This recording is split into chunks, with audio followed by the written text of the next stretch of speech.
કાશ્મીરમાં 3 દિવસમાં ત્રીજો હુમલો, જવાન શહીદ, 2 આતંકવાદી ઠાર, સુરક્ષા અને શાંતિના દાવાની પોલ ખુલી, 6 જવાનો ઘાયલ. દેશભરમાં રોકાણના નામે 200 કરોડની છેતરપિંડી કરનાર દંપતીની ધરપકડ. મોંઘવારીની આગેકૂચ, દૂધ, શાકભાજી, સિંગતેલથી માંડી શિક્ષણ વધુ મોંઘું થયું. સાસણગીરમાં જમીનની 4 થી 6 કિલોમીટરની ઊંડાઈએ હલચલ, વધુ 3 આંચકા નોંધાયા. એમએલએના પુત્રની દબંગાઈના વિરોધમાં દલિત સમાજની વિશાળ રેલી, સંમેલન. જૂનાગઢથી ગોંડલ સુધીની બાઇક રેલીમાં સૌરાષ્ટ્રભરમાંથી દલિત યુવાનો ઉમટ્યા. દ્વારકામાં 2 હોટલ, 2 ધર્મશાળા ફાયર એનઓસીના અભાવે સીલ. જુદા જુદા બંધ મકાનો પર પણ નોટિસ લગાડાઈ. ભાજપે સંઘને અપ્રાસંગિક બનાવ્યો, ભાગવતે ટીકા કરવામાં મોડું કર્યું. કોંગ્રેસ, બંધારણ અને લોકશાહીની રક્ષા કરવા સંઘની જરૂર નથી. 21 જૂનથી 3 જુલાઈ સુધી 18મી લોકસભાનું પ્રથમ સત્ર.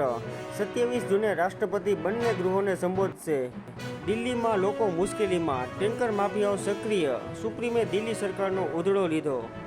અયોધ્યાને એનએસજીનું હબ બનાવાશે, બ્લેક કેટ કમાન્ડો ગોઠવવામાં આવશે. નેશનલ સિક્યુરિટી ગાર્ડ કાયમી ધોરણે ધામા નાખશે.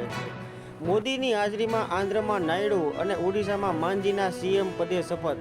નાયડુ, પવન કલ્યાણ, ચિરંજીવીને મોદી ઉમળકાભેર ભેટ્યા. ભાજપના નેતાઓની, માનીતાઓની સ્કૂલો સુધી રેલો આવતા સરકાર ઝૂકી. રાજકોટ અને સુરતમાં કમિશનરોએ છૂટછાટ આપી. રાજકોટના અગ્નિકાંડના 18મા દિવસે તમામ 9 આરોપીઓ જેલ હવાલે. હવે પુરાવાઓ મેળવી ચાર્જશીટ કરવા સીટની તજવીજ. અગ્નિકાંડમાં અધિકારી કે સ્થાનિક નેતાની સંડોવણી હશે તો તેમને પણ છોડાશે નહીં. કેબિનેટમાં રાજકોટની દુર્ઘટના અંગે ચર્ચા.